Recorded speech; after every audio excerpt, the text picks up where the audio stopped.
let's talk about Debbie Harry. Now, Debbie Harry became iconic as the lead singer of the rock and roll outfit called Blondie, one of the most influential in the history of music. She epitomized rebellious downtown cool. Here's her story. Adopted as a baby, raised in New Jersey, and then by the late 60s, she moved to this town, maybe you've heard of it, called New York City. She worked as a waitress, a Playboy bunny, and then decided to make music her full-time gig. It's good to hear your voice, you know it's been so long. If I don't get your calls, then everything goes wrong. So she was dating this guy named Chris Stein, right? One of her backup musicians. They decided to form a band. This band was called Blondie. Quickly, they became regulars at New York's punk and new wave hotspots. You know, your CBGBs and your Max's Kansas City. And then they hit it big commercially.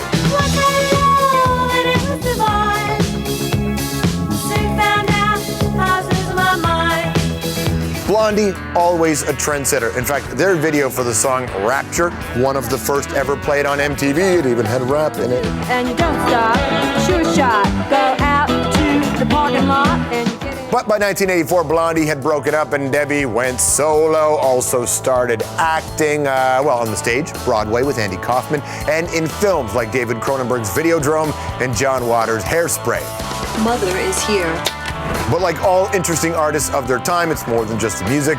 Debbie is also a longtime advocate for HIV and AIDS research, works with Amnesty International. And then, by the late 1990s, there was a lot of demand. Hey, can we get Blondie back together again? Well, they reunited, released a couple of records, started touring again, and last year, inducted into the Rock and Roll Hall of Fame. Debbie is also releasing her 6th solo album. It's called Necessary Evil. There's the bio, here's the record, here's the woman, Ms. Deborah Harry.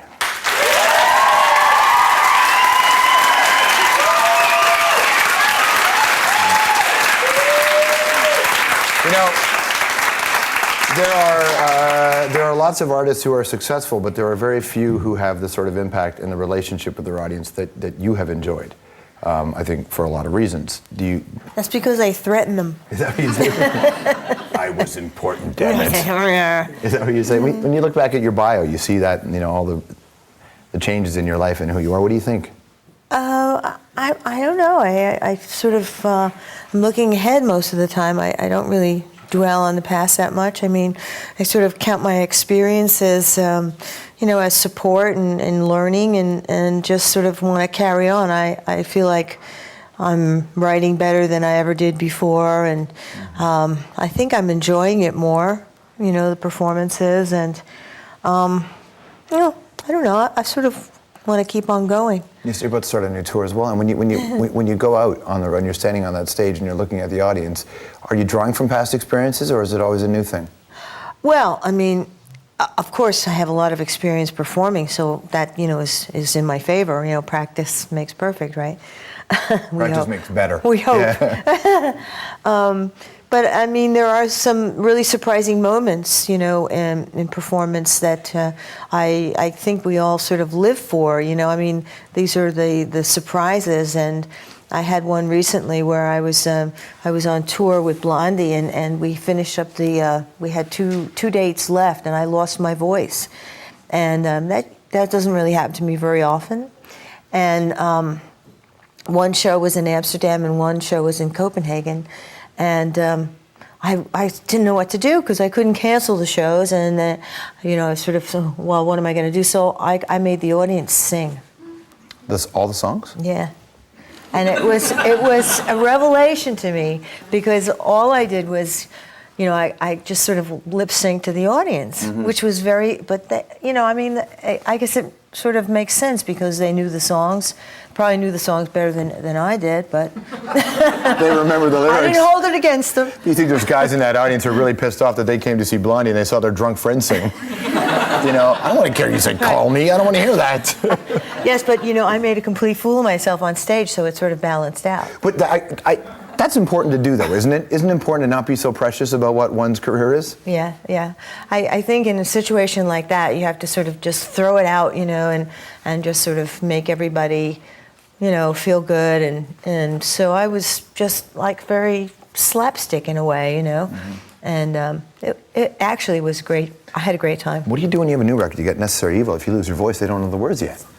What do you do then? I have big cards. I wonder, how do you record differently? Do you record differently now than you would have 15 years ago, even 25 years ago?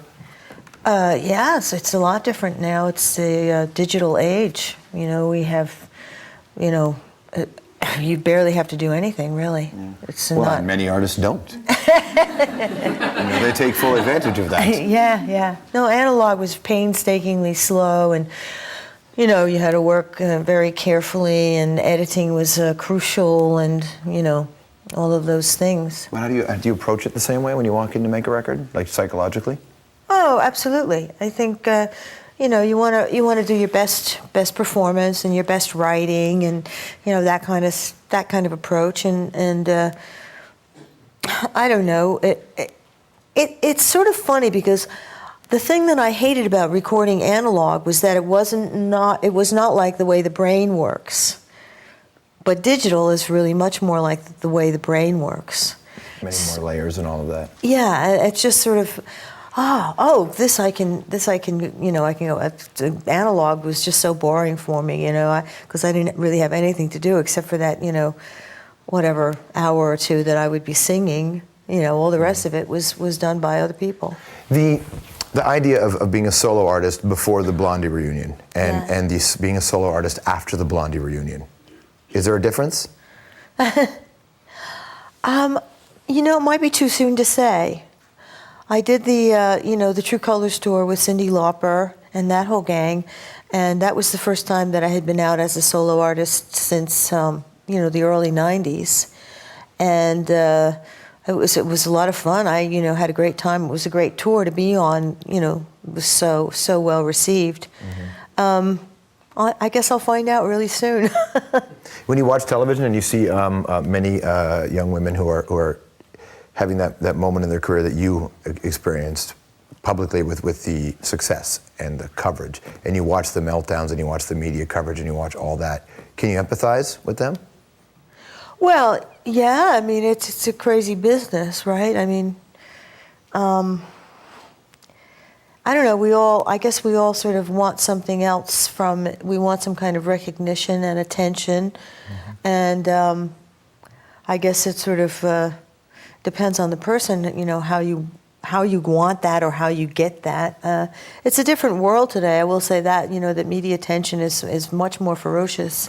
And can you imagine if there were camera phones when you were playing at Max's Kansas City, and what life would have been like if every one of your moments were captured like that? Yeah, I'd be in deep trouble.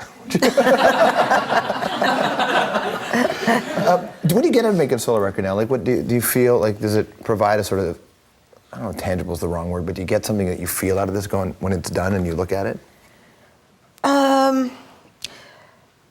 Yes, I think so. I think oddly enough, one of the things that was always sort of a criteria for me was that if I felt a little bit embarrassed by a song that I had written, that it was actually good. It was the right feeling for me. How come? Because it's true. There's some truth to it, and maybe you don't want to be quite that upfront about, you know, something that you're thinking. You know, usually we're all a little bit masked, you know, with our, you know, we sort of have a little bit of a polite front or a little bit of a barrier between other people. But if you know, do that in writing, you know, I think people can sense that, you know. I wonder if, you know, when you walk into a venue and you see Deborah Harry's name on the marquee, as And opposed who to is she? Who is that lady? And where did Debbie Harry go? But if you see that versus seeing Blondie, I mean, Blondie is a band that even though you're clearly the face of it, if there's a different nakedness that comes with being Deborah Harry on stage rather than Blondie. Probably at one time there was, but I don't think so now. You know, I've just done it for so many years that I don't really feel any difference about it. I'll be sort of challenged to do a lot of the material from the old solo albums, you know, having not done it for many years, and some of them I never actually performed live. So I think there's going to be that kind of a feeling for me that actually new territory instead of old territory. When you first hit the scene and people started to pay attention to you, there were a lot of bands that were really exciting. It was this I don't want to call it a movement, but there was just this incredible blanket of music that was out. When you look at music today and you still listen to music, what excites you when you hear other bands and go, this is a band you got to watch out for? Oh, I don't know. I think I like to hear character, a sense of character. You know, it doesn't have to be a lot. You know, I think, you know, that's the beauty of bands to me, is that, you know, you take 4 or 5 musicians and you put them together, and they all have their own style of playing, their own sound, and all of a sudden it is a band. You know, it's a unique sound, and I think that's probably why it's so difficult to keep a band together. You know, because it is such you know, the individuals are so important. You know, to keep that together and to capture that sound is really quite something. So I don't know. That's sort of what I look for.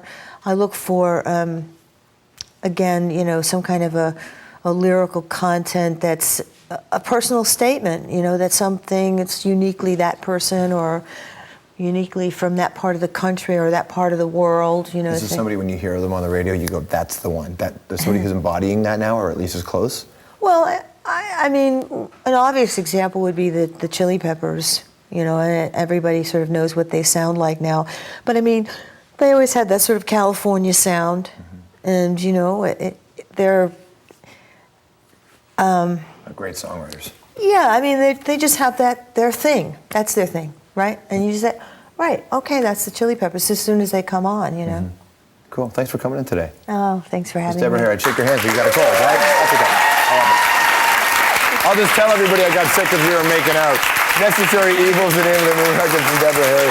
That's why they come on the program, including this. Stick around, because after the break, we're going to show you this. This is a house made out of trees that have been programmed to grow into houses. That freaks me out. But the Hour's Hilary Doyle finds out if this is a good idea. Hello, I ever heard of termites? Plus, you've been waiting for it, the winner of the Hour's Gemini contest. That's right, you get to go to Regina, but you really want the swag. We'll tell you who and how. It's all coming up on the Hour.